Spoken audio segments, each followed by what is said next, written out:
famille Karabatic, je demande le petit frère Luca. Alors petit certes, mais surtout très costaud. 2,02 m, 104 kg. C'est un garçon discret, voire timide, moins exposé que son grand frère Nicolas. Son parcours de handballeur n'en reste pas moins exemplaire. La preuve, Luca est né le 19 avril 1988 à Strasbourg. Et contrairement à son frère ou à son père Branco, il s'est d'abord, lui, tourné vers le tennis. À 11 ans, Luca est même sacré champion de France par équipe et il devient l'un des 3 meilleurs joueurs français de sa catégorie. Grand espoir du tennis tricolore, il intègre le pôle France à Vouloris. Mais à 19 ans, alors qu'il se classe parmi les 150 meilleurs joueurs français, il décide de changer de voie et de suivre les traces de Nicolas. Et en 8 ans, il devient un expert du handball, mais il n'en reste pas moins un fils à maman. Regardez. Je t'aime, Nicolas aussi. Bisous, bisous. Notre invité ce matin, c'est Luca Karabatic. Ah, c'est mignon. C'est mignon. Ça C'est va maman.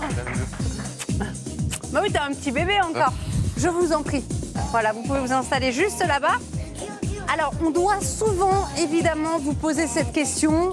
Est-ce que c'est pas trop dur de vivre dans l'ombre de Jenny? Ouais. Non, Bonsoir, madame. une très belle ombre, donc. Bah oui, parce qu'elle est grande, elle a une grande ombre. Et surtout, c'est un gros canon. Félicitations, bravo. Merci. Ah bah, j'ai de bien la sûr. chance. J'ai de la chance. Ouais, bon, vous êtes hyper proches, on le rappelle quand même avec votre frère. Toujours un petit mot l'un envers l'autre. Ma question, c'est qui était le plus fort à la bagarre quand vous étiez petit? À la bagarre. Bah, il y a la différence d'âge déjà. Il avait 4 ans de plus que moi. Donc en général, c'est moi qui finissais sous la couette, à me faire enfermer et à m'empêcher de respirer. Donc c'était souvent moi qui perdais quand j'étais petit. Et aujourd'hui? Aujourd'hui, on s'est calmé, on se bat moins. Donc, mais à mon avis, j'ai plus mes chances aujourd'hui. Je pense que je gagne. Bah voilà, peut-être un moyen de se venger. Bon, vous êtes toujours ensemble, même sur la photo d'ailleurs des dieux du stade. Vous l'auriez pas fait tout seul? C'est peut-être ça? Bah moi, je l'avais jamais fait. Donc c'est sûr que pour une première, c'est plus marrant de le faire à deux. Nico l'avait déjà fait plusieurs fois, il a plus d'expérience. Mais... Non, c'était une expérience sympa. J'étais content de le faire avec lui. Bah oui, on va revenir quand même sur votre parcours parce qu'il est assez incroyable. Vous avez commencé par le tennis jusqu'à l'âge de 19 ans. Est-ce que vous ne regrettez pas de ne pas avoir continué dans cette voie? Non, je ne regrette pas. Le tennis a été une grande partie de ma vie, mais mon premier amour, ça a été le handball. Et dès que j'ai su marcher, j'ai joué au hand. Donc au final, c'est vraiment pas un choix que je regrette. Et même si je n'avais pas atteint le haut niveau derrière le handball, je n'aurais pas regretté d'avoir repris le hand. Et à quel moment vous avez décidé d'arrêter? Pourquoi vous avez décidé à 19 ans? Parce que vous avez poussé quand même. C'est comme je disais, j'étais toujours parmi les meilleurs de ma catégorie. J'ai toujours fait dès l'âge de 6 ans, ça a été toute ma vie. Donc non, c'était vraiment un choix de cœur, quelque chose que j'avais en moi. Ça manquait et j'avais envie de retrouver mes premiers amours. Puis en plus, je voyais Nico qui s'éclatait dans ce sport et moi, je savais qu'au fond de moi, j'étais fait pour faire ça. Donc à la fin, c'était inévitable. Du coup, vous avez commencé tard, finalement, en tout cas, votre parcours de joueur pour devenir professionnel. Donc, 19 ans, un joli motif d'espoir. Vous savez pour qui? Pour Florent Manodou. Voilà, le champion olympique a déclaré la semaine dernière. C'était dans l'équipe qu'il rêverait de concourir dans une deuxième discipline, le handball. Alors, c'est marrant parce que du coup, vous avez échangé avec votre frère et vous là-dessus. Ouais, ça serait un renfort de poids, effectivement. Moi, 26 ans, c'est un peu plus tard que 19. Bien sûr. Pareil que Florent a des bonnes qualités. Il a joué au hand avant, je ne l'ai jamais vu, mais on m'a dit qu'il était fort. Donc nous, on lui a proposé de venir s'entraîner un peu. Déjà, il a un sacré gabarit, donc déjà, ça aide. Après, faut qu'on voit un peu de quoi il est capable. En défense, il serait pas mal. Du coup, on s'est dit on pourrait aussi proposer, parce qu'il y a toujours des paliers à faire. Allons plus loin, à Teddy Riner.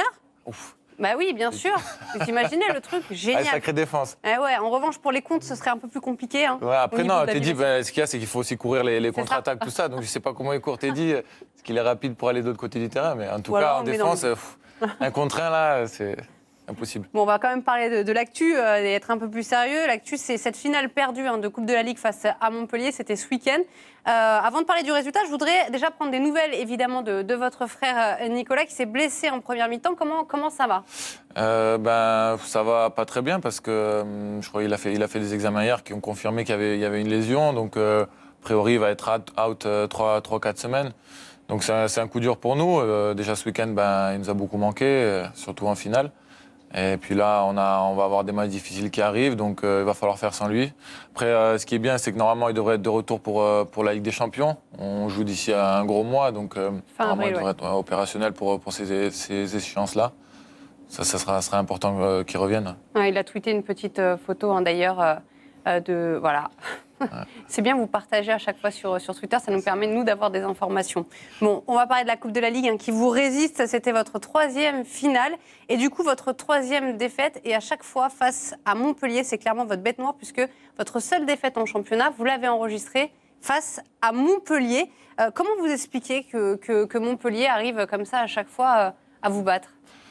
Déjà parce que Montpellier est une grande équipe. Elle est composée vraiment de très bons joueurs, des internationaux, français, étrangers.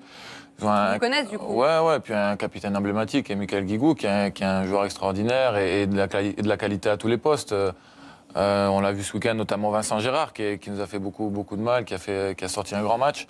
Après, c'est jamais facile non plus quand tu joues à un Final Four. Là, on jouait l'équipe qui recevait. C'est jamais facile. Tu joues vraiment dans des grosses ambiances et ça t'aide beaucoup. Donc, nous, on savait que ça allait être difficile et ça avait été le cas en championnat. Et voilà, jouer là-bas, jouer à Montpellier, c'est jamais facile. Donc, ça s'est encore confirmé là. C'est une vraie ville, effectivement, de handball, Montpellier. Je rappelle que vous restez malgré tout engagé sur 3 autres tableaux. La Coupe de France, le championnat avec des champions, est-ce que c'est malgré tout une grosse déception pour vous de passer à côté de ce titre? Bien sûr que c'est toujours une déception parce qu'on est arrivé en finale, tu as envie de remporter le maximum de titres et donc forcément c'est une déception parce qu'en plus c'est un moment de la saison où tu joues beaucoup, donc forcément gagner un titre ça vient un petit peu déjà récompenser ton travail.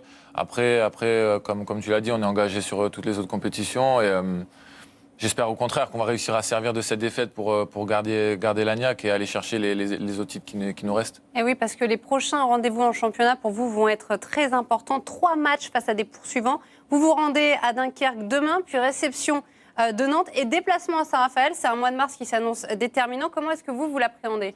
Bien sûr. C'est vrai qu'on a des déplacements périlleux. On reçoit Nantes chez nous qui joue très bien aussi en ce moment. Donc ça va être une période charnière et si on arrive à faire le plein de points dans cette période-là, on aura pris une très très belle option sur le titre. Donc c'est pas encore le dernier sprint final, mais ça s'en rapproche et on peut déjà dans les semaines à venir vraiment assommer le championnat et assurer notre première place. Donc ça va être difficile, mais en plus comme on le disait tout à l'heure, on a quelques blessés, des joueurs importants, mais on a l'effectif pour pouvoir aller chercher ces victoires. Même si on est tous un petit peu fatigués en ce moment, on va faire le nécessaire pour aller chercher des victoires. Donc quand je vois le Paris Saint-Germain comme ça en tête du classement, forcément ça me fait penser à quelque chose. Je voudrais vous montrer une petite image. Mon frère, champion mon frère, champion mon frère, champion mon frère, champion mon frère, champion mon frère, champion mon frère, champion mon frère. Voilà, champion mon frère, vous êtes déjà un peu champion mon frère. Après les footballeurs, donc dimanche, le PSG pourrait s'offrir un 2e titre de champion au mois de mars. On a sorti les petites calculatrices parce que si vous continuez sur ce rythme, vous pourriez être titré à votre retour à Saint-Raphaël le 31 mars prochain. Je ne savais pas. Voilà, donc c'était pas votre objectif, mais en tout cas, je vous l'apprends. En tout cas, ce serait le meilleur moyen pour vous de vous concentrer déjà sur votre autre objectif de la saison. Évidemment, je parle de ce quart de finale de Ligue des Champions. Voilà, ce sera fin avril et ce sera face au vainqueur du match entre Zagreb et Rhein-Neckar-Löwen. Ce serait quoi pour vous l'adversaire idéal ? Toujours compliqué à dire. C'est sûr que Zagreb, on les a affrontés en poule. On les a battus 2 fois chez nous et là-bas. Donc, c'est un adversaire qu'on connaît. Et je pense qu'a priori, Rhein-Neckar est quand même plus dangereux parce qu'ils sont en course pour gagner la Bundesliga. C'est une équipe qui est vraiment très dangereuse. Il y a beaucoup de très grands joueurs. Et c'est vraiment pas un tirage facile. Et affronter Rhein-Neckar en quart de finale Ligue des Champions, c'est périlleux, mais ce qui est bien, c'est qu'on recevra au match retour. C'est ce qu'on a réussi à obtenir ça en finissant premier de la poule. Mais ça va être vraiment une grosse confrontation. Ouais. Votre parcours, en tout cas pour le moment, en Ligue des Champions, il est quasi exemplaire. 2 défaites en 14 matchs. Sur les 2 dernières saisons, vous n'êtes pas parvenu à passer ces fameuses quarts de finale. À chaque fois, c'est Veszprém qui vous avait barré la route. Est-ce que vous vous sentez plus fort que les 2 saisons dernières ? C'est difficile à dire. Moi, je suis arrivé que cette saison, mais c'est vrai que j'avais regardé le parcours de Paris les années auparavant. Il n'avait pas manqué grand-chose. Après, c'est vrai que quand on regarde la phase de poule qu'on a fait, je pense qu'on est peut-être un petit peu plus solide. On a vu qu'on a réussi à faire des résultats à l'extérieur. On allait gagner à Kiel, on a gagné à Zagreb, dans des salles où c'est difficile de l'emporter. Donc, quand on regarde le niveau de la poule, c'était vraiment la meilleure poule. Il y avait 4 équipes qui étaient susceptibles de gagner la Ligue des Champions. Donc, finir premier, c'est vraiment envoyer un signal fort. Après, ça va être des matchs à élimination directe dorénavant. Donc c'est pas la même chose. Mais oui, je pense qu'on est un petit peu plus solide cette année. Oui, entre les lignes, hein, je ne voulais pas vous la poser clairement, la question, mais, parce que je sais que vous êtes quelqu'un de modeste. Mais est-ce que votre rapport avec votre frère, est-ce que c'est ça aussi qui peut offrir cette Ligue des Champions au Paris Saint-Germain ? En tout cas, c'est l'objectif. C'est une force en plus, c'est une addition en plus. Oui, c'est l'objectif, bien sûr. Le vôtre ? Oui, aussi, bien sûr. Moi, j'ai jamais encore participé à un Final Four de Ligue des Champions, donc forcément, c'est clairement un objectif pour moi, parce que c'est vraiment un très bel événement. Et je pense que tout handballeur qui a de haut niveau, qui a des objectifs, c'en est un. Et voilà, pouvoir aller à Cologne, ça serait déjà quelque chose de fantastique pour moi, mais aussi pour le club. Et ça serait une étape de plus. Donc on est tous vraiment tournés vers cet objectif. 2 étapes de plus même pour vous, parce que cette année, elle est décisive. Vous avez la possibilité donc de remporter votre premier titre en Ligue des Champions, mais aussi vos premiers jeux avec les Bleus. Alors, désolée de vous poser cette question, je suis quelqu'un de très méchant, hein. Je sais que ça ne se voit pas tout de suite d'emblée, mais c'est la vérité. À choisir, vous préfériez remporter les Jeux avec les Bleus, qui, je rappelle, peuvent réaliser aussi un triplé historique à Rio, ou la Ligue des Champions avec le PSG? Mais j'ai droit à un joker, non, dans toute l'émission. Celle-là, elle est vraiment dure comme question. C'est difficile, vraiment difficile. Parce que les Jeux, déjà, moi, je serais content d'y participer. J'ai jamais participé à des Jeux Olympiques. Et donc, rien que déjà d'y aller, c'est un rêve pour moi. Donc, j'ai même pas envie de penser à les emporter, à remporter le titre, pardon. Vu que c'est que dans 5-6 mois, je dirais plutôt la Ligue des Champions, parce que c'est quelque chose qui arrive plus D'accord. Et on vous réinvite juste après, on vous repose la question. Ok, ça marche. On va parler justement des Bleus. Alors, je vais continuer à vous torturer avec une image. Les Norvégiens qui dansent tous ensemble pour fêter leur victoire face à la France. C'était en phase de poule de l'Euro, le dernier match. Une sorte de petite finale de groupe. Tenant du titre de tout, les Bleus sont alors éliminés. Est-ce que vous l'aviez vu venir, ça ? Vu venir, pas forcément. Après moi, avant chaque rencontre, j'envisage toujours aussi le pire, parce que je pense que dans le sport, rien n'est acquis, et c'est pas parce que tu es le tenant du titre ou parce que tu as remporté les titres les dernières années que tout va arriver comme ça. Et moi, je considère toujours ce danger-là. Donc moi, je savais que les Norvégiens étaient une équipe vraiment dangereuse. Ils l'avaient montré en phase de poule, et ça pouvait être un match piège, et ça l'a été. Donc non, moi, je m'attendais à un match dur, et je savais que ça pouvait devenir un traquenard. Vous êtes fait gronder, vous, pendant l'Euro, parce que vous avez souvent été exclu. Vous êtes fait gronder par Claude Onesta. Vous avez bossé là-dessus, vous bossez là-dessus. Ça, c'est un de vos objectifs aussi, peut-être, pour la suite. Oui, mais de toute façon, quand on est défenseur, quand on joue en défense, c'est sûr que c'est un des objectifs, c'est d'essayer d'être le moins sanctionné possible. Après, il faut toujours trouver le juste milieu entre mettre de l'agressivité et pas se faire sanctionner, parce que de temps en temps, c'est bien aussi de jouer agressif. Il faut impacter son adversaire. Donc, sur le début de la compétition, j'ai eu quelques exclusions, mais par la suite, ça s'est arrangé, et je suis retrouvé une moyenne normale d'exclusions. Donc oui, pendant la compétition, au fur et à mesure, j'ai essayé de faire un petit peu plus attention et moins me faire sanctionner. C'est le dosage et puis l'expérience aussi qui, petit à petit, va vous aider. Première retrouvaille donc pour les Bleus le 4 avril prochain pour un stage en Corse, avec un match amical donc face à la Hongrie. Ce sera le 9 avril à Toulon. Alors c'est clairement le début de la campagne olympique. La liste devrait bientôt être annoncée dans les jours à venir, dans les heures qui viennent même. Je peux vous l'annoncer en exclu, j'ai eu des infos. Vous faites partie de la liste. D'accord. Merci de me l'apprendre. Non, pas du tout, j'en sais rien, j'ai pas d'infos. Mais pour vous, c'est une évidence ou pas ? Est-ce que vous considérez comme un cadre aujourd'hui de l'équipe de France ? Comme un cadre, non, pas encore, parce que pour moi, les cadres, c'est les joueurs qui ont tout remporté. C'est Nico, c'est Mika, c'est Titi, Toumout, Tchouf, voilà. Moi, je suis pas encore à leur niveau, je suis encore un rang en dessous dans cette équipe de France, donc pour moi, je suis un semi-cadre, on va dire. Donc vous l'attendez ou pas à chaque fois, cette liste ? Vous avez peur de ne pas avoir votre nom, ou vous savez que quoi qu'il arrive, vous y serez ? Non, en général, je sais que j'y serai, parce que ces derniers temps, quand on voit comment les choses sont passées, je sais que je vais y être. Après, Mais comme je vous l'ai dit, je ne me considère pas encore comme un cadre de cette équipe de France. Et ça vient, il faut jouer encore plus de compétitions, remporter encore plus de titres pour pouvoir prétendre à ce statut. Bon, si vous n'êtes pas encore un cadre, en tout cas, vous êtes l'avenir. Voilà, on pourra dire ça. Entre les deux. Et voilà. En revanche, les blessés, c'est un petit peu le running gag, le mauvais running gag de la saison. Nouvelle blessure pour Mathieu Gréby. Après le genou gauche, cette fois, c'est le droit. Alors, c'est moins grave. Il en a pour 3 ou 4 semaines. Ça va être juste, du coup, pour le stage, le 4 à venir. On verra. Nouvelle blessure aussi pour Xavier Baraché. Alors, lui, il s'est fait une entorse du genou à l'entraînement la semaine dernière. Et puis, donc, il y a évidemment votre frère. Est-ce qu'il faut s'inquiéter de l'état de forme des joueurs à 143 jours des Jeux Olympiques ? Oui, un petit peu quand même. On a beaucoup de blessés, mais c'est un petit peu pareil dans les autres pays. Et on se rend compte qu'il y a beaucoup plus de blessures qu'avant, et des blessures graves en plus. Des blessures de genoux, comme on l'a vu avec Xavier, avec Mathieu. C'est lié à quoi ça ? L'engagement ou alors c'est la fatigue vraiment Non, je pense que c'est de la fatigue. C'est en grande partie dû au calendrier infernal qu'on a. Nous, avec Paris, on est engagé en Ligue des Champions, on est engagé sur toutes les compétitions. Là, on va jouer mercredi à Dunkerque. Ça sera notre 4e match en une semaine, parce qu'on a joué mercredi dernier en championnat, 2 matchs ce week-end.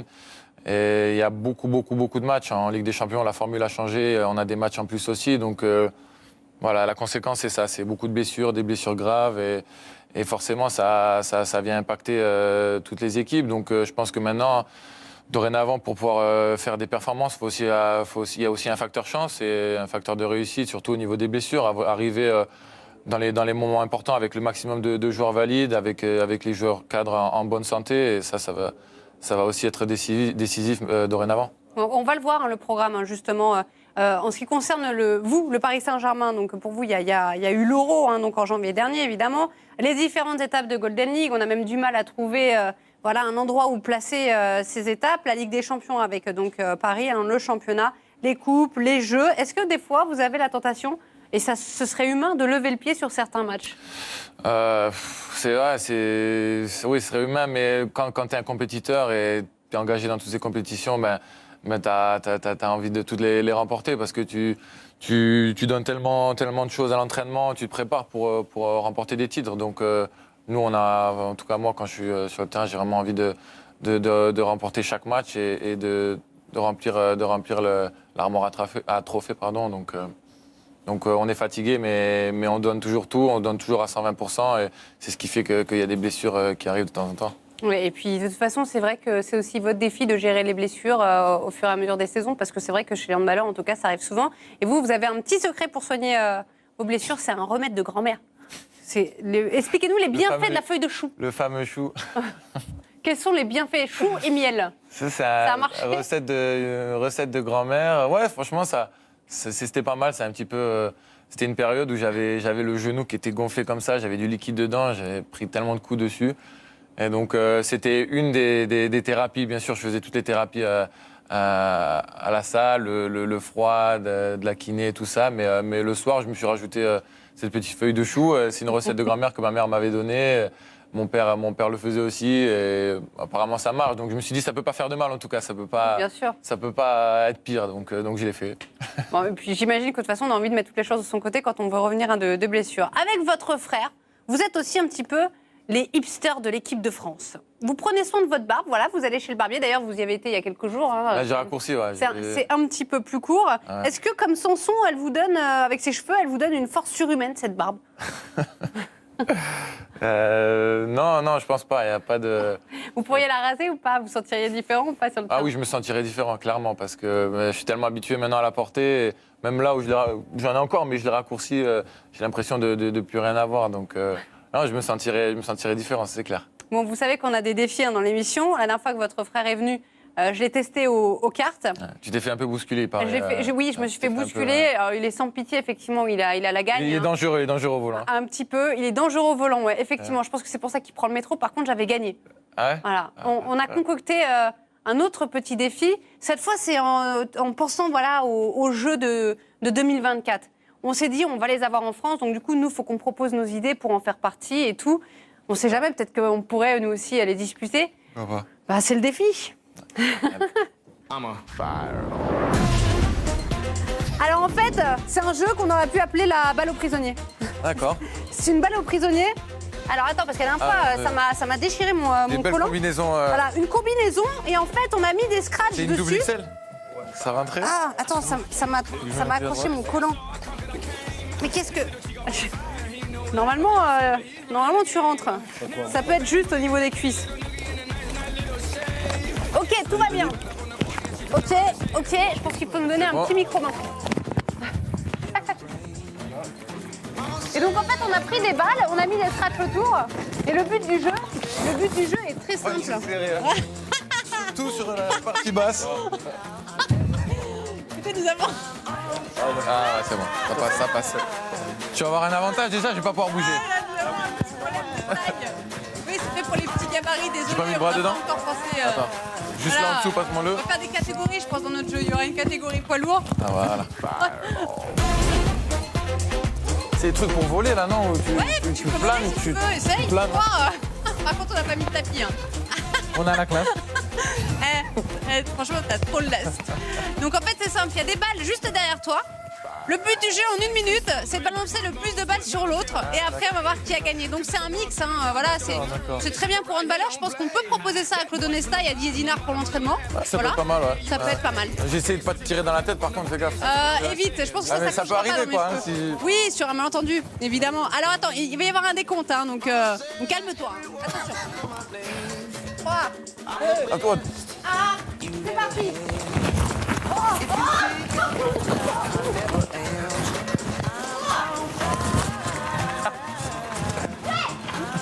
Elle vit dedans.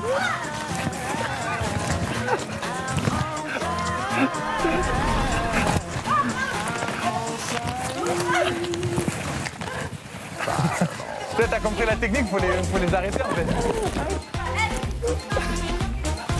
Ah merde. T'as raté.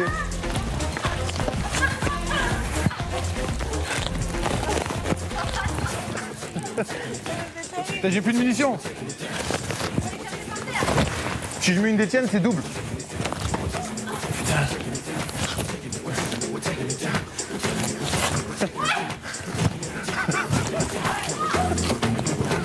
Celle-là, elle compte triple. Mais je peux pas me baisser pour les ramasser aussi. Je peux pas me baisser. Tu vis super bien. Non, attends, s'il te plaît, mais attends, mais je vis. Bon, allez. Ok, celle-là, on est d'accord, elle compte triple. Hein. Ah là là, j'ai les cheveux.